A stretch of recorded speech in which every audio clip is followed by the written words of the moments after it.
Hi friends, welcome back to my channel. మీరు కనుక for the first time video చూస్తుంటే please like, share and subscribe. మీ subscription నాకు చాలా ఇంపార్టెంట్. వీడియోస్కి అయితే వ్యూస్ బాగా వస్తుందండి. ప్రతి ఒక్కరికి నా ఛానల్ తరఫున thank you so much. Plus మీరు ప్లీజ్ కంటిన్యూ చేయండి. నేను మంచి కంటెంట్ ఇస్తాను. కంటెంట్లో అయితే నేను అస్సలు రాజీ పడను. జెన్యున్ కంటెంట్ ఇస్తాను. సో నాకైతే చాలా డల్గా ఉందండి. బికాస్ శేఖర్ భాష గారు సెకండ్ వీక్లో ఎలిమినేట్ అయిపోయారు. ఎలిమినేషన్ అవ్వడానికి గల రీజన్స్ ఏంటి? టూ టూ పాయింట్స్ చెప్తానండి. వీడియో అయితే ఎక్కువ లెంత్ ఉండదు. జస్ట్ మేబీ 4 or 5 minutes ఉంటుంది. 2 పాయింట్స్ చెప్తాను. ఎలిమినేట్ అవ్వడం వల్ల నష్టం ఏంటి, ఎలిమినేట్ అవ్వడం వల్ల లాభం ఏంటి. ఫస్ట్ పాయింట్ చెప్తాము, గుడ్ న్యూస్ చెప్తాము. So as of now Shekhar Basha వారి వైఫ్ డెలివరీ అయ్యారు, బాబు పుట్టారు. And mother and son are safe. So వెళ్ళి హ్యాపీగా ఫ్యామిలీ లైఫ్ని చూసుకుంటారు. సో దానికి మన ఛానల్ తరఫున ఐఎమ్ కంగ్రాచులేటింగ్ శేఖర్ భాష గారు. సెకండ్ పాయింట్ ఏంటి అంటే అతను ఎలిమినేట్ అవ్వడానికి గల కారణాలు ఏంటి. సో ఫస్ట్ సెకండ్ వీక్ నుంచి సెకండ్ వీక్లో ఆయన సరిగ్గా పర్ఫామ్ చేయలేదు.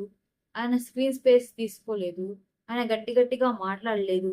అతను బూతులు మాట్లాడలేదు. ఆడపిల్లలతో రాసుకొని పూసుకొని తిరగలేదు. ఆ హక్ డే రోజు అందరూ హక్ చేసుకున్నట్టు ఎవరిని హక్ చేసుకోలేదు. అతను జాగ్రత్తగా, అతను ఒక జెంటిల్మెన్ లాగా అతను దూరంగా ఉన్నాడు. అవసరమైతే మాట్లాడుతున్నాడు, లేకపోతే లేదు. ఆ టాస్క్ లో కూడా అతను గట్టిగా పర్ఫార్మెన్స్ చేసింది ఏమీ లేదు. ఒక సంచాలకు వచ్చింది, ఆ సంచాలకులో ఉన్నాడు. చిన్న పిల్లోడిలాగా అతను ఇన్నోసెంట్ గా ఉన్నాడు. అండ్ ఈవెన్ మిగతా వాళ్ళు ట్రై చేసినట్టు స్క్రీన్ స్పేస్ కోసం పరిగెత్తలేదు. అతను ఎలా ఉన్నాడో అలాగే ఉన్నాడు. And more ever most important point, అతను సింపతి గేమ్ ప్లే చేయలేదు, సింపతి కార్డ్ వాడలేదు. బికాస్ ఒక్కసారి నేను లైవ్ చూస్తున్నాను, ఎపిసోడ్ చూస్తున్నాను, ఎక్కడ కూడా ఒక్కసారి కూడా నా వైఫ్ ప్రెగ్నెంట్, నా వైఫ్ హాస్పిటల్లో ఉంది అని వాడితే డెఫినెట్లీ పాయింట్స్ పడేవి. బట్ ఎక్కడ ఆయన అలాంటివి ఏం వాడలేదు. అండ్ ఇక్కడ మనకు కూడా బిగ్ బాస్ కూడా కావాల్సింది ఏంటి అంటే ఓవర్ డ్రామా చేసేవాళ్ళు, ఓవర్గా బూతులు మాట్లాడేవాళ్ళు, ఓవర్గా హగ్గులు చేసుకునేవాళ్ళు, గట్టిగా అరిచేవాళ్ళు, గట్టిగా గోల చేసేవాళ్ళు తప్ప మిగతాగా ఒక జెన్యున్ గా ఉండేవాళ్ళు అవసరం లేదండి ఆడియన్స్ కి. ఇది ఇక్కడ తెలిసిపోతుంది. లేకపోతే శేఖర్ భాష గారు ఎలిమెంట్ అవ్వడం ఏంటి? అసలు శేఖర్ భాష గారు ఇంకా ఉంటే పాపం ఆయన బయట ఎన్ని ఇష్యూస్ ఫేస్ చేస్తున్నారు. ఆ ఇష్యూస్ కి ఒక సమాధానం దొరికితే ఇప్పటికీ తెలిసిపోయింది శేఖర్ భాష గారి క్యారెక్టర్ ఏంటో. ఇంకా ఉంటే ఇంకా తెలిసేది. ఈవెన్ ఆయనకి ఫైనాన్షియల్ గా కూడా సపోర్ట్ వచ్చేది. బట్ ఇప్పుడు ఇంకొకటి, ఆయనకి బయట నుంచి సపోర్ట్ చేసే వాళ్ళు ఎవరు లేరండి. ఈవెన్ లైక్ రాజ్ తరుణ్ కి ఎంత సపోర్ట్ చేశారు. మరి రాజ్ తరుణ్ ఫ్యాన్స్ అందరూ శేఖర్ భాష ఎందుకు ఓట్స్ వేయలేదో తెలియదు. ఏముంది, ఆయన సెలబ్రిటీ కదా, ఆయన 20 years ఆర్జేగా జాబ్ ఉంది కదా, సో ఆయనకు అందరూ ఓట్లు వేస్తారని వేయరండి. సో లాస్ట్ కి ఇలా జరిగింది. బయటకు రావాల్సిన వాళ్ళందరూ ఇంట్లో ఉంటారు. ఇంట్లో ఉండాల్సిన మొత్తం బయటకు వస్తే ఇంకేం బాగుండిద్ది గేమ్.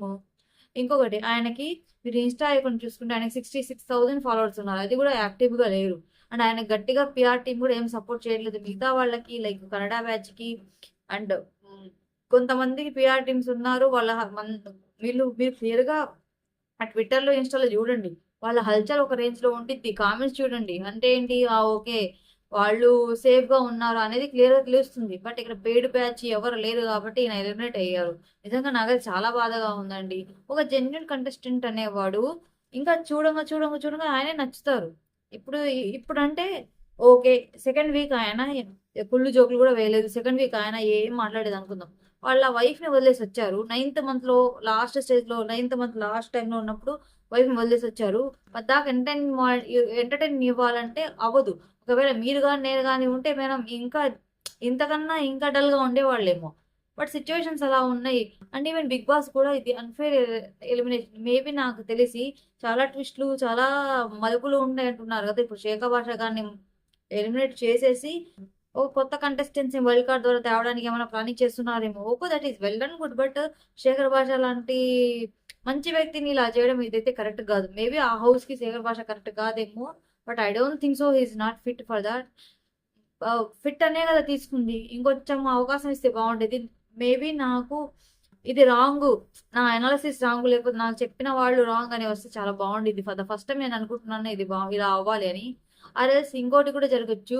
శేఖర్ భాష గారిని బయట ఎలిమినేట్ చేసి ఒక సీక్రెట్ రూమ్ కి వెళ్ళనిచ్చి సీక్రెట్ రూమ్ నుంచి అబ్జర్వ్ చేసేలాగా చేస్తే ఇంకా బాగుండేది. ఇంకా లాస్ట్ సీజన్ కూడా అశ్వత్థామ 2.0 ఈజ్ బ్యాక్ అది ఇది అన్నారు కదా. సో అలా కూడా చేస్తే చాలా బాగుండిద్ది. So please Bigg Boss team, please మీరు మళ్ళీ ఇంకోసారి చూసి మీ డెసిషన్ ని మార్చుకొని ఒకవేళ చూడండి. మీ డెసిషన్ రాంగ్ అని చెప్పట్లేదు, బట్ ఇలాంటి మంచి కంటెస్టెంట్స్ ఉండాలి. అక్కడ ఉన్న వాళ్ళల్లో గట్టిగా తోపు తురుము పర్ఫార్మెన్స్ ఇచ్చే వాళ్ళు ఎవరు లేరు. సో వాళ్ళలో ఈయన కూడా ఒకటి, అంతే తప్ప ఆయన ఎలిమినేట్ చేయడం అయితే ఐ డోంట్, నాకు అసలు మంచిగా అనిపించట్లేదు. ఎందుకంటే జెన్యున్ కంటెస్టెంట్ ఎంతసేపు అని మనకు ఫుటేజ్ ఇస్తాడు, ఇచ్చిన టైంలో ఇస్తున్నారు కదా. అంతేగాని ఫేక్ న్యూస్ చెప్పడం, వెనకాల ముందు అది ఇది అనడం అలా ఏం లేదు. ఉన్న వాటిల్లో అతను అతనికి ఒక ఫిల్టర్ లేదు. అలాంటి మనుషులు దొరకడం చాలా రేరు. దొరికినప్పుడు కూడా మన వాళ్ళేమో ఉపయోగించుకొని సావరు. నాకైతే అసలు నచ్చట్లేదని. ఐఎమ్ సారీ ఇఫ్ నేనేమన్నా ఎక్స్ట్రా మాట్లాడితే ఐఎమ్ సో సారీ. బట్ నాకు చాలా ఫ్రస్ట్రేషన్ గా ఉంది. నాకు న్యూస్ తెలిసిన దగ్గర నుంచి నాకైతే బాగాలేదు. అండ్ ఈవెన్ ఇంకో డౌట్ కూడా వస్తుంది కదా, పిఆర్ టీం లేదు, బయట ఓట్లు వేసేవాళ్ళు లేరు. మనమేమో ఆయన చాలా తోపు తురుము కదా, ఆర్జేలో 20 సంవత్సరాల ఎక్స్పీరియన్స్ ఉంది కదా అని మనం కొంతమంది వేయలేదు. నేనైతే వేసాను శేఖర్ భాష గారికి. ఇంకొకటి బయట కొన్ని కొన్ని కేసుల గురించి జరిగిన, Lavanya and so and so కేసుల గురించి జరిగినవి కూడా వాళ్ళు కూడా ఇతన్ని బయటకు రావాలని కానీ, లేకపోతే ఇంకా ఏమైనా గొడవలు ఇతనికి ఓట్లు పడకుండా చేశారేమో అని నాకైతే అనిపిస్తుంది. ఇది వ్యక్తిగతంగా కంప్లీట్ గా నా ఒపీనియన్ మాత్రమే. But as of now Shekhar Basha గారు ఎలిమినేట్ అయ్యారు అనిపిస్తుంది. I'm so sorry for that. అలా ఎలిమినేట్ అవ్వకుండా ఉండాలి అనేది నేను స్ట్రాంగ్ గా కోరుకుంటున్నాను. Thank you so much. ఉంటాను. నాకైతే బాగా నిద్ర వస్తుంది ఫ్రెండ్స్. మీరందరూ సబ్స్క్రైబ్ చేసుకోండి, మీకైతే మంచి కంటెంట్ వస్తుంది. I'm so sorry for that. ఏమన్నా ఎక్స్ట్రా మాట్లాడితే నాకైతే చాలా ఫ్రస్ట్రేషన్ వస్తుంది, నాకు నిద్ర వస్తుంది. Bye, good night.